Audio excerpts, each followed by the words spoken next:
बिस्मिल्लाहिर्रहमानिर्रहीम। अस्सलाम वालेकुम। मैं हूं ईसा नकवी, मेरे साथ अदील सरफराज मौजूद हैं। 9 मई के हवाले से अभी जो पाकिस्तान तहरीक इंसाफ ने इमरान खान साहब ने अडियाला जेल से जो अपनी पार्टी को इंस्ट्रक्शंस दी है कि यौम शोदा है और 15 दिसंबर की तारीख़ है, 15 दिसंबर तक अगर जो कमेटी है उसके साथ रब्ता नहीं होता, मुज़ाकरात शुरू नहीं होते और 2 मुतालबात के ऊपर बात नहीं बनती, एक सियासी कैदियों की रिहाई और दूसरा 9 मई और 26 नवंबर पर 3 टॉप जजेस के नीचे या 3 टॉप जजेस पे मुश्तमिल, अब उसका मतलब ये है कि जस्टिस याह्या अफरीदी, जस्टिस मंसूर अली शाह और जस्टिस मुनीब अख्तर के इन 2 मामलात के ऊपर कमीशन बना दिया जाए, इंक्वायरी कमीशन, तहकीकाती कमीशन, जुडिशल कमीशन, और वो इन मामलात की जांच करे। ये मुतालबा डिफरेंट है। यहाँ पर जो 9 मई के हवाले से दरख्वास्त है, इसमें क्या हुआ? सर, ये बेसिकली दरख्वास्त उसी वक्त दायर कर दी गई थी इमरान खान साहब की जानिब से, और आपको याद होगा मैं अभी जिस केस का जिक्र कर रहा था, नैब तरमीम केस में, जब इमरान खान साहब वीडियो लिंक के ज़रिए पेश हुए थे, उन्होंने 2 दरख्वास्तें, 2 केसेस काजी फाइजल साहब के सामने रखे थे। उन्होंने कहा था कि ये 2 हमारे केसेस हैं, इनको आप समाअत के लिए मुकर्रर करें। एक 9 मई पर तहकीकात और दूसरा 8 फरवरी के इंतखाबात में मुबैना धांधली के खिलाफ उनकी दरख्वास्त। दोनों पर जुडिशल इंक्वायरी की उन्होंने मांग कर रखी है। काजी फाइज ईसा साहब फॉर सर्टन रीजंस नहीं समाअत के लिए मुकर्रर कर सके। अब अगर समाअत के लिए मुकर्रर कर सके, नहीं करना चाहते थे। हाँ बिल्कुल। देखिए ना, आप थोड़ी सी जुमले को दुरुस्त करें। चलें, बहरहाल आज ये हुआ है कि क्योंकि आपको मालूम है उन दरख्वास्तों पर जो इमरान खान साहब ने दायर की थी, और इमरान खान साहब की ऑलमोस्ट 99% जो दरख्वास्तें सुप्रीम कोर्ट में आती हैं उन सब पर ही एतराज़ात लग जाते हैं रजिस्ट्रार ऑफिस के, इन पर भी इमरान खान की बात कर रहे हैं यहाँ पर। अब अपने साबिक चीफ जस्टिस को जुर्माने किए जा रहे हैं। ये दुनिया की अदालती तारीख में किसी सुप्रीम कोर्ट ऑफ पाकिस्तान के चीफ जस्टिस के ऊपर दरख्वास्त दायर करने के ऊपर जुर्माना नहीं हुआ। ये ऐसे ही है कि जो चीफ ट्रैफिक ऑफिसर है उसका चलान हो जाए। ये ऐसे ही है कि जैसे लॉ मिनिस्टर जो है वो लॉ की एक बहुत मामूली सी या छोटी सी चीज़ के ऊपर बहुत बड़ी गलती कर जाए।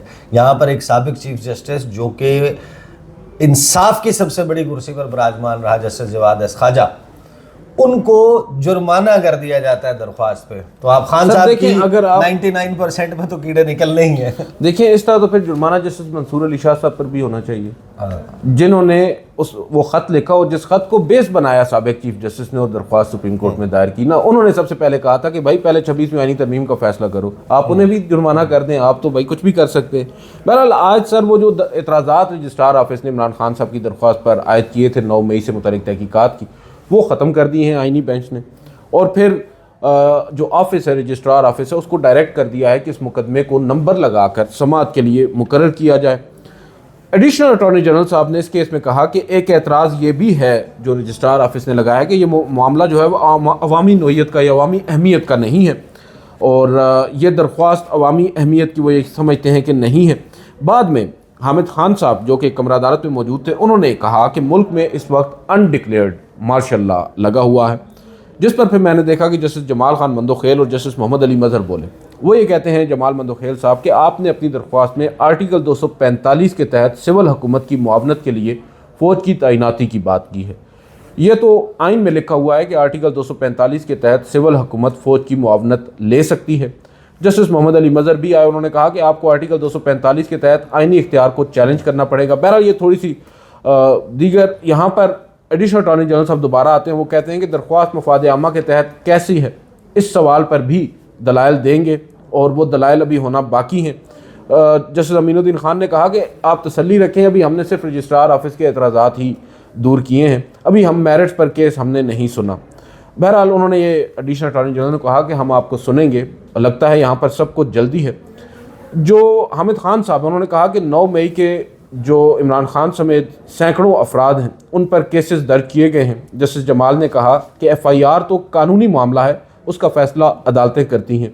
जस्टिस मुसरत अली ने कहा कि अगर कमीशन बन भी गया तो सिर्फ ज़िम्मेदारी ही फिक्स करेगा, जुडिशल कमीशन रिपोर्ट का फौजदारी मुकदमात पर असर नहीं पड़ेगा। यानी अगर लेट से ये आइनी बेंच एक जुडिशल कमीशन बना देता है, चले 3 सीनियर 3 जजेस पर मुश्तमिल ही नहीं वैसे एक जुडिशल कमीशन बन जाता है, या रुकनी भी बन सकता है जैसे माजी में बन चुके हैं, वो अगर कोई फाइंडिंग भी देता है तो उसका असर तो नहीं पड़ेगा जो ऑलरेडी केसेस चल रहे हैं, चाहे वो फौजी अदालतों वाला केस है या उसके अलावा इंसदाद दहशतगर्दी की अदालतों में है। तो ये आज की सूरत हाल है, और इसको देखकर अब बहुत से लोग पुरुमीद भी हैं کہ شاید یہ معاملہ ایک دفعہ پھر طول پکڑے گا. اس میں آپ یہ سمجھ سکتے ہیں کہ دوسری جانب جو آپ نے شروع میں بات کی نا کہ 26 نومبر کو جو کچھ ہوا, بظاہر نظر یہی آ رہا ہے کہ وہ معاملہ بھی آخر میں گھوم گھام کر اس کیس کے ساتھ لگ ہو جائے گا, ہو سکتا ہے, کیونکہ دیکھیں نا دونوں ایک ہی سیاسی جماعت کے معاملات ہیں, ایک ہی نوعیت کے معاملات ہیں اور دونوں ہی احتجاج سے متعلق ہیں. 9 مئی کا واقعہ ہو یا 26 نومبر کا واقعہ ہو, ایک تاثر اس وقت بھی قائم یہ کیا گیا کہ ایک سیاسی جماعت نے فوجی تنصیبات پر ایک منصوبے کے تحت حملہ کیا یا جو بھی کیا. دوسری جانب موقف یہ اپنایا گیا کہ بھائی یہ ہم نے نہیں کیا, یہ کسی اور نے کیا ہے. ٹھیک ہے, اس کی تحقیقات ہونی ہے نا. یہاں پر تحقیقات یہ ڈیسائیڈ کرنے کے لیے تو نہیں ہونی کہ یہ گناہگار ہے یا یہ نہیں ہے, یہ ہونا ہے کہ بھائی کرنے والا کون ہے, آپ نے پہلے یہ ڈیسائیڈ کرنا ہے. اس کے علاوہ 26 کو بھی اور اس کے لیے بیسٹ پاسبل ایویڈنس ہے وہ سی سی ٹی وی فوٹیج ہے, راؤنڈ دا کلاک 12 گھنٹے 14 گھنٹے 24 گھنٹے کی جو آپ نکالیں گے اور اس میں جو ایکٹیویٹی کرتا ہوا جیسے نظر آ رہا ہے وہ انڈیویجول ایکٹ ڈکلیئر ہو جائے گا اور اس میں معاملہ جو ہے وہ سزا کی طرف چلا جائے گا. بالکل. اور دوسری جانب 26 نومبر کو بھی یہی ہے نیریٹو ہے نا, ایک سائیڈ کا نیریٹو یہ ہے جو کہ حقیقت پر مبنی نظر آتا ہے کہ بھائی گولیاں چلی ہیں عام شہریوں پر, انٹرنیشنل میڈیا اس کو رپورٹ کر رہا ہے. دوسری جانب یہ ہے کہ بھائی کہاں چلی ہیں, ہمیں دکھائیں, ماننے کو تیار. حکومت اگر یہ فیک سٹوری ہے, یہ تو ہم بار بار اپنے پروگرامز میں کہہ رہے ہیں کہ فار ایگزامپل یہ ایک فیک سٹوری ہے, حکومت کو یہ سوٹ نہیں کرتا کہ انٹرنیشنل اس کی اتنی بدنامی ہو, اتنی رسوائی ہو, اور ایک نہیں سو کیا کر سکتی ہے. وہ 24 گھنٹے کی پیمز ہسپتال کی, پولی کلینک کی, اور بلو ایریا وہ جگہ ہے جہاں پر کم از کم 10,000 ایسے دفاتر موجود ہیں. ایک سرے سے آپ شروع ہو جائیں جناح ایونیو کے ڈی چوک سے, دونوں اطراف جتنے پلازے ہیں اس میں جتنے دفتر ہیں, میرا خیال ہے کوئی ایک دفتر ایسا نہیں ہے جس میں سی سی ٹی وی کیمرہ نہ ہو, کوئی ایک پلازا ایسا نہیں ہے جس کی انٹری اور ایگزٹ پہ سی سی ٹی وی کیمرہ نہ ہو, کوئی ایک چوک چوراہا نکر کارنر اسٹریٹ کا کوئی ایک کونا ایسا نہیں ہے جو کہ سی سی ٹی وی سے کورڈ نہ ہو. تو for the sake of transparency and to shut the propaganda آپ اس کی سی سی ٹی وی فوٹیج 12 گھنٹے کی 24 گھنٹے کی نکال کے لگا دیں, اس سے کلیئر ہو جائے گا. اور یہ جو پروپیگنڈا اگر ہو رہا ہے تو اس پروپیگنڈا کو کل کرنے کا سب سے آسان اور سب سے بنیادی طریقہ یہی ہے.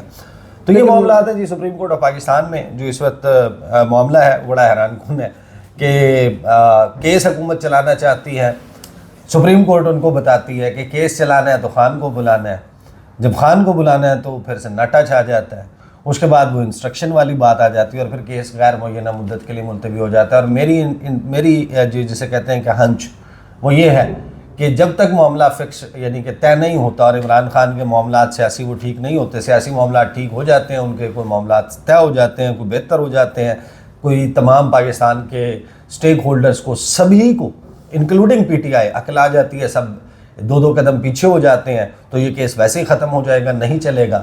اور اگر اس کیس کو چلانا پڑے گا تو فی الحال مجھے تو نہیں لگتا کہ اگر عمران خان کو فزیکلی بلانا ہے سپریم کورٹ میں اور عدالت کے سامنے انہوں نے موجود ہونا ہے توہین عدالت کے کیس میں, تو حکومت تو یہ افورڈ نہیں کر سکتی.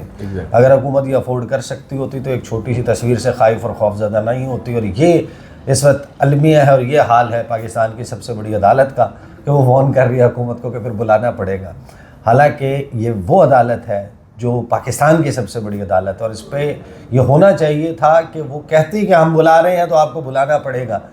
عدالت بھی یوں سمجھیں کہ ایک طریقے سے اجازت طلب کر رہی ہے کہ دیکھ لیں پھر چلانا ہے تو جسٹس بندیال نے بلایا تھا 9 مئی کے بعد, تو وہ تو خیر اس وقت تھا نا, اس وقت تک وہ نو گو ایریا یا وہ نہیں بنا تھا نا, اس وقت تک بین نہیں ہوا تھا معاملہ, اس وقت تک ٹیلی ویژن پہ تصویر دیکھیں اتنی تو احمد قاضی صاحب نے بھی کر ہی لی تھی کہ ویڈیو لنک کے ذریعے سے ویڈیو لنک کے ذریعے, اور اس کے بعد کرفیو لگا کے کوئی داخل نہ ہو, پرندہ پر نہ ہمارے کسی کے پاس کوئی ریکارڈنگ ڈیوائس. یار دیکھیں قاضی صاحب کے ساتھ آپ بڑی باہر نکل جائے تو پھر اس کے اوپر تحقیقات, یہ سارے معاملات تھے. بہرحال جی یہ ڈیٹیلز انشاءاللہ اگلی ویڈیو میں ملاقات ہوگی. مجھے عدیل سرفراز کو اجازت دیجیے, اللہ حافظ.